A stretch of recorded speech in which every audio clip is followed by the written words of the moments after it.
നിവി അപ്പോഴും അള്ളിപ്പിടിച്ച് കരയുന്ന തിരക്കിലായിരുന്നു.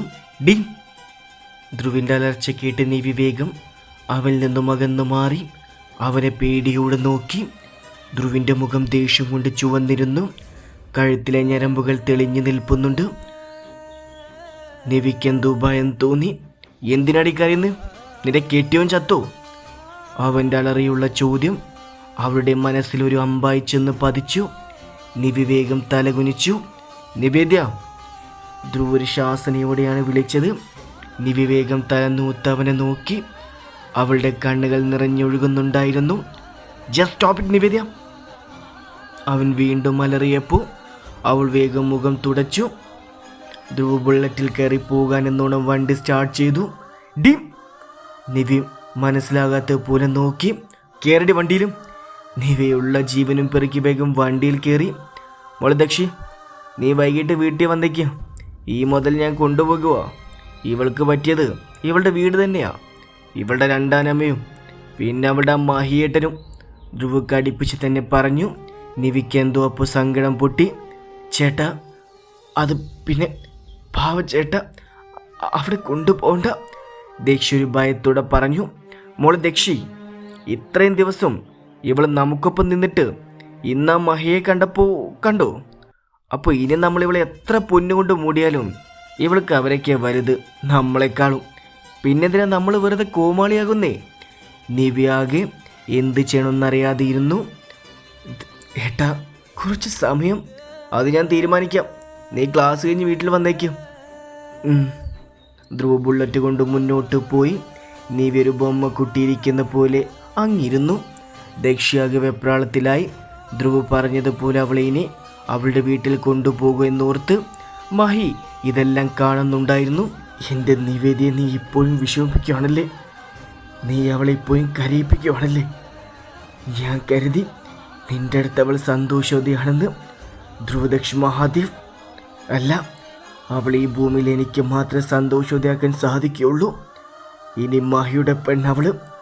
ഞാൻ കൊണ്ടുപോകും അവളെ എൻ്റേത് മാത്രമായി. മഹി അപ്പോൾ എന്തോ മനസ്സിലുറപ്പിച്ച പോലെയായിരുന്നു. ധ്രുവ് നേരെ ഒരു ബീച്ചിൽ വണ്ടി നിർത്തിയത്. ഡീം! അവൻ്റെ അലർച്ച കേട്ടതും അടുത്തുകൂടെ പോയവർ ഒന്ന് ഞെട്ടി. നിവി വേഗം വണ്ടിയിൽ നിന്നും ഇറങ്ങി. എല്ലാവരും അവർ ശ്രദ്ധിക്കുന്നുണ്ടായിരുന്നു. ധ്രുവ് അതൊന്നും കാര്യമാക്കാതെ ബുള്ളറ്റിൽ നിന്നും ഇറങ്ങി മുന്നോട്ടേക്ക് നടന്നു. നിവിയും പേടിച്ച് പുറകെ ചെന്നു.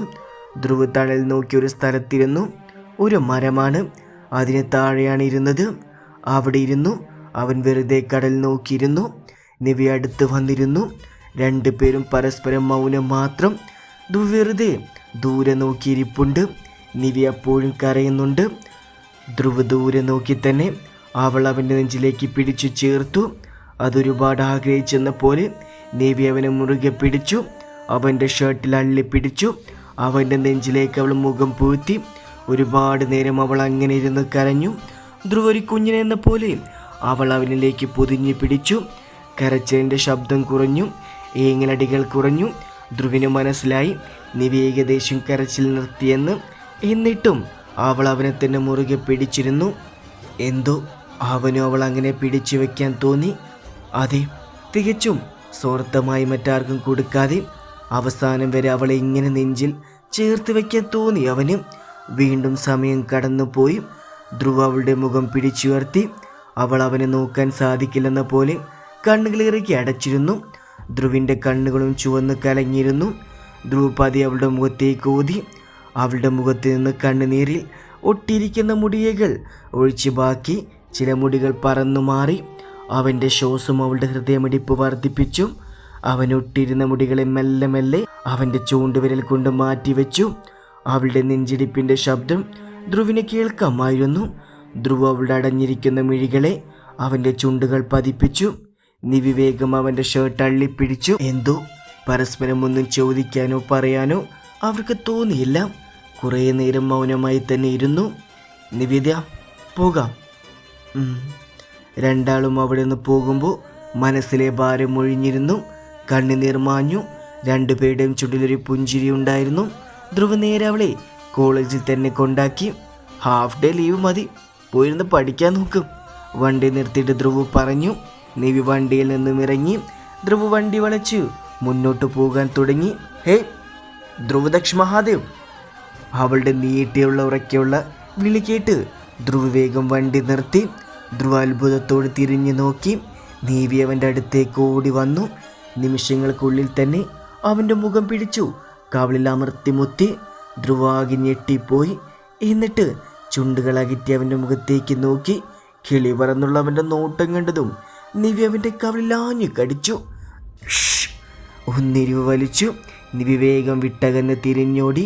പറയാൻ കഴിയില്ലല്ലോ, കയ്യിൽ കിട്ടിയ പിന്നെ അവളുടെ മുടി പോലും ബാക്കി വയ്ക്കില്ലെന്ന് അവൾക്കറിയാം. ചിരിച്ചുകൊണ്ട് കുറച്ചോടിയിട്ട് അവൾ തിരിഞ്ഞു നിന്നു. ഡോ ധ്രുവദക്ഷ്, ഞാൻ നിവേദ്യ ധ്രുവദക്ഷാണ്ട് കേട്ടോ. മരിക്കുന്നവരെ അങ്ങനെ തന്നെ ആകും, ഓർത്തു വെച്ചോ കേട്ടോ. അവൾ അതും പറഞ്ഞ് നിറഞ്ഞ ചിരിയോടെ തന്നെ വീണ്ടും ഓടി. ഓടുന്നതിനിൽ കൂടെ തിരിഞ്ഞു നോക്കുന്നുണ്ടായിരുന്നു. ധ്രുവ കള്ളച്ചിരിയോടെ ഇതെല്ലാം നോക്കി നിൽക്കുന്നുണ്ടായിരുന്നു. അവൻ്റെ ഹൃദയമിടിപ്പ് കൂടുന്നുണ്ടായിരുന്നു. കണ്ണുകൾ നിറയുന്നു. അത് സന്തോഷം കൊണ്ടാണ്. അവളെ ഇപ്പോൾ പിടിച്ചു മുറുകെ നെഞ്ചിൽ ചേർക്കണമെന്നുണ്ട്. എങ്ങും വിടാതെ ചേർത്ത് പിടിക്കണമെന്നുണ്ട്. ധ്രുവ നിറഞ്ഞ പുഞ്ചിരിയോടെ തന്നെ വണ്ടി സ്റ്റാർട്ട് ചെയ്തു പോയി. ദക്ഷിക്ക് അത്ഭുതമായിരുന്നു നിവി തിരിച്ചു വന്നത്. നിവി വള്ളി ഉള്ളി തെറ്റാതെ ഓരോന്ന് പറഞ്ഞപ്പോൾ അവൾക്ക് സമാധാനമായി. വൈകിട്ട് വീട്ടിലെത്തുമ്പോൾ പതിവ് പോലെ ശ്രീദേവി അമ്മയെ പുറത്ത് കണ്ടില്ല. അല്ലെങ്കിൽ തങ്ങളെ നോക്കിയിരിക്കുന്ന ആ പതിവ് മറിച്ചൊരു കാറാണ് കണ്ടത്. നിവിയും ദക്ഷി നെറ്റിച്ചുളിച്ച് അകത്തേക്ക് കയറി. ഹാളിൽ വീണൊഴിഞ്ഞ് കിടക്കുന്ന സാധനങ്ങൾ കണ്ട് അവർ ആകെ ഷോക്കായി. ശ്രീദേവി മടക്കയിൽ നിന്നും ധൃതിപ്പെട്ട് ചൂലെടുത്തുകൊണ്ട് വരുന്നുണ്ടായിരുന്നു. ദേവിയമ്മേ, എന്താ ഇവിടേക്ക്? മക്കളെ, കാർത്തിക് കുഞ്ഞ് വന്നിട്ടുണ്ട് കേട്ടോ. ധ്രുവിൻ്റെ കല്യാണം കഴിഞ്ഞെന്ന് അറിഞ്ഞു വന്ന വരവാ. വന്നുടനെ എല്ലാം തച്ചുടച്ചു. ഇപ്പൊ പ്രിയമോളും മഹാദേവൻ സാറും സമാധാനിപ്പിച്ച് റൂമിൽ കൊണ്ട് പോയേക്കുവാ. നിവിയുടെ മുഖമാകെ വല്ലാണ്ടായി. എന്തുപോലെ തോന്നി അവൾക്ക്. നീ വിഷമിക്കണ്ട, ഞാനൊന്ന് പോയി നോക്കട്ടെ എന്താന്നവിടെ. ഞാനും കൂടി വരാം. തൽക്കാലം മോള് വരണ്ട. നിന്നെ കണ്ട യക്ഷിങ്ങനെ പ്രതികരിക്കുന്ന എനിക്കറിയില്ല. നീ ചെന്ന് ഫ്രഷാക്, ഞാൻ നോക്കാം. നിവിയാകെ എന്ത് ചെയ്യണമെന്ന അവസ്ഥയായി. താൻ കാരണമാണല്ലോ അവർ പിരിഞ്ഞതെന്നോർത്ത് അവൾക്ക് നല്ല വിഷമം തോന്നി.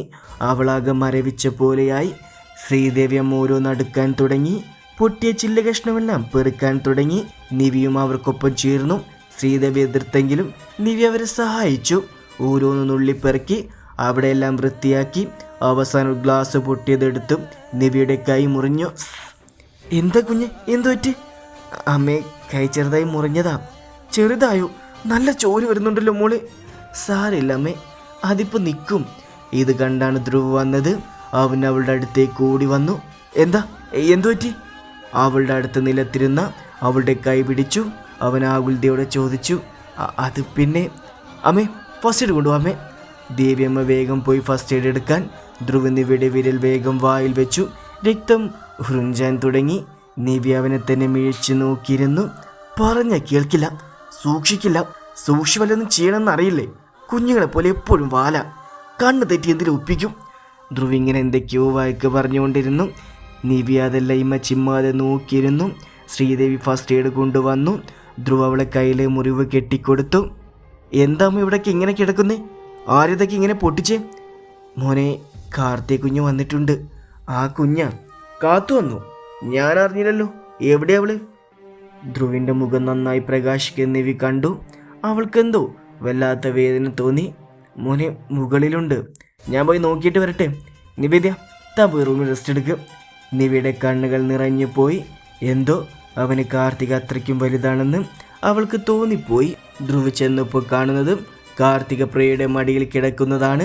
മഹാദേവൻ അടുത്തിരിപ്പുണ്ട്. ദക്ഷിയുമുണ്ട്. കാത്തുപെണ്ണെ. കാർത്തിക ചാടി എഴുന്നേറ്റു.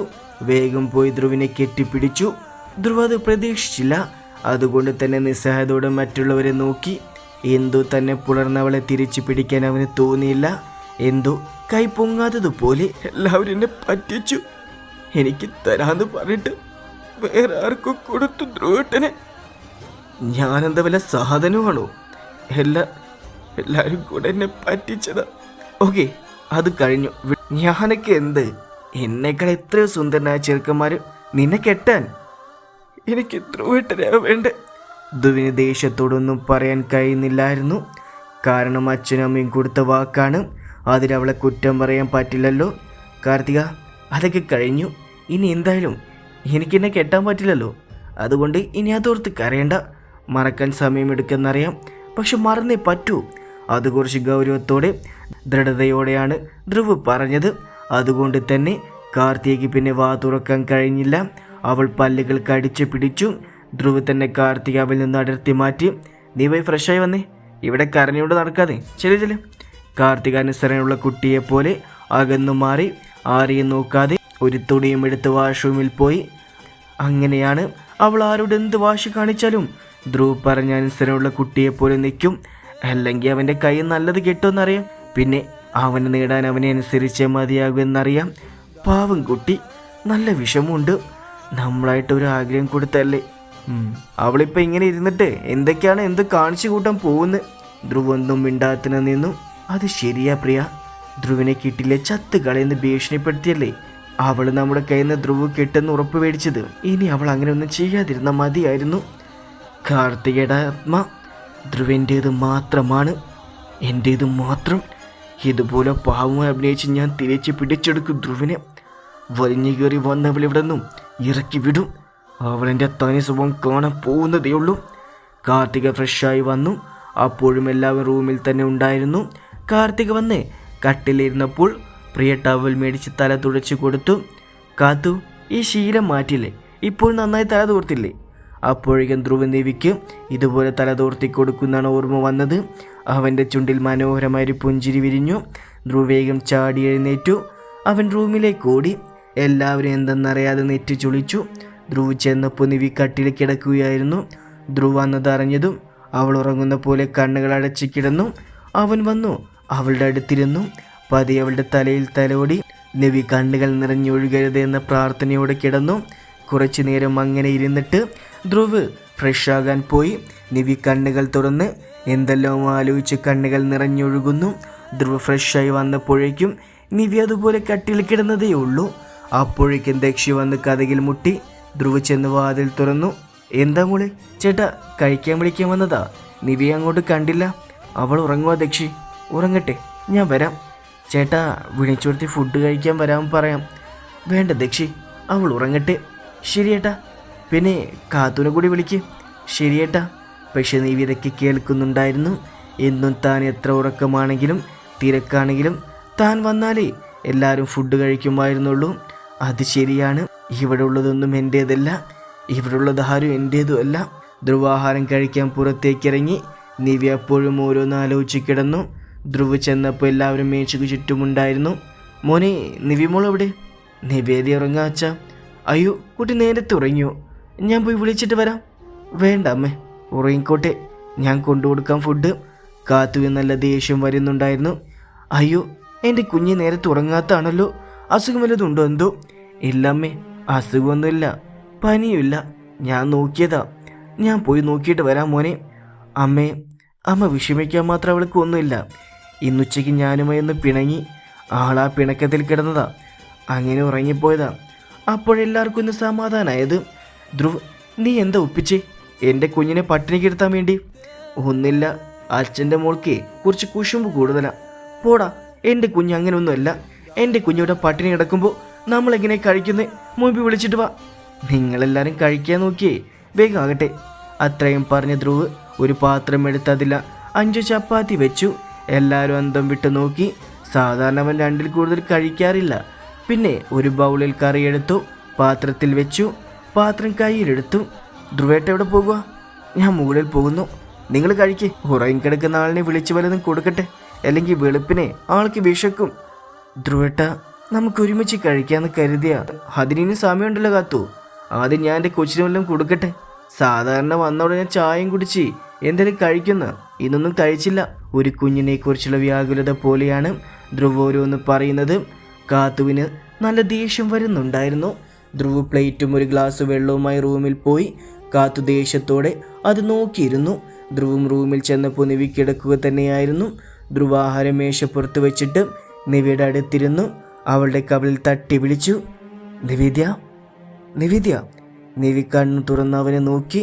എന്നിട്ട് പതുക്കെ എഴുന്നേറ്റ് കട്ടിലിരുന്നു. ധ്രുവ് വളരെ ഗൗരവത്തിന് ചോദിച്ചു, എന്താ ഉദ്ദേശം? നിവിയാകെ പരിഭ്രമിക്കാൻ തുടങ്ങി. എന്ത് പറയണമെന്നറിയില്ല. നിവേദ്യ, ഒരു ശ്വാസനോട് കൂടെ അവൻ വിളിച്ചു.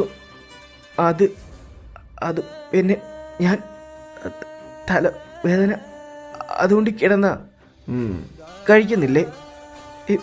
എനിക്ക് വേണ്ട. അതെന്താ? വിശപ്പില്ലായിട്ടാ? അത് ഞാൻ തീരുമാനിക്കാം. അവൻ എണീറ്റ് അവളുടെ അഴിഞ്ഞു കിടക്കുന്ന മുടിയെല്ലാം നന്നായി മുകളിലേക്ക് ഒതുക്കി കെട്ടിവെച്ചു. നിവി ഒരു കുഞ്ഞിനെ പോലും മിണ്ടാതിരുന്നു. ധ്രുവ് എന്നിട്ട് പോയി കൈ കഴുകി ആഹാരം കയ്യിലെടുത്തു. അവളുടെ അടുത്തിരുന്നു. ചപ്പാത്തി കുറച്ച് പിച്ചി കറിയിൽ മുക്കി അവളുടെ വായിൽ വെച്ച് കൊടുത്തു. അവൾ അനുസരണയോടെ വാ തുറന്നു. നിവേദ്യ, ആവശ്യമില്ലാത്തൊന്നും ചിന്തിച്ച് ഈ കുഞ്ഞ് തല പൂക്കേണ്ട.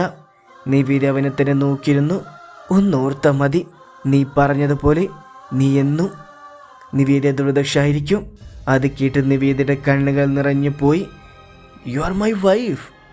നിവിക്ക് അവനെ മുറുകെ കെട്ടിപ്പിടിക്കാനും ഉമ്മ വയ്ക്കാനെല്ലാം തോന്നി. പക്ഷെ കൈയും കാലും വെച്ചും അവൾ മിണ്ടാതെ അടങ്ങിയിരുന്നു. നിവി 3 ചപ്പാത്തിയും ധ്രുവ് 2 എണ്ണവും കഴിച്ചു. നിവി ഒന്ന് ഫ്രഷായി പഠിക്കാനിരുന്നു. എന്തോ അത്രയും നേരം ഉണ്ടായിരുന്ന വിഷമങ്ങളൊക്കെ കാറ്റിൽ പറന്ന പോലെ തോന്നി അവൾക്ക്. ധ്രുവ് ബാൽക്കണിയിൽ പോയിരുന്നു. എന്തൊക്കെയോ വർക്ക് ചെയ്തു. അത് കഴിഞ്ഞു വന്നപ്പോൾ നിവി പഠിച്ചു ബുക്കിൻ്റെ പുറത്തോടെ തലവെച്ച് ഉറങ്ങുന്നുണ്ട്. ഇപ്പം മിക്ക ദിവസമുള്ള ശീല. പഠിച്ച് അവിടെ ഇരുന്ന് ഉറങ്ങും. ധ്രുവ് കട്ടിൽ കൊണ്ട് കിടത്തും. ധ്രുവ് അവളെ കട്ടിൽ കൊണ്ട് കിടത്തി പുതപ്പിച്ചു കൊടുത്തു. എന്നിട്ട് അവൾ നെറ്റിയിൽ ഒരു ഉമ്മ കൊടുത്തു. ഉറക്കത്തിനും അവൾ അപ്പോൾ ചിരിക്കുന്നുണ്ടായിരുന്നു. ധ്രുവ് അത് നിറഞ്ഞ ചിരിയോടെ കുറച്ചു നേരം നോക്കിയിരുന്നു.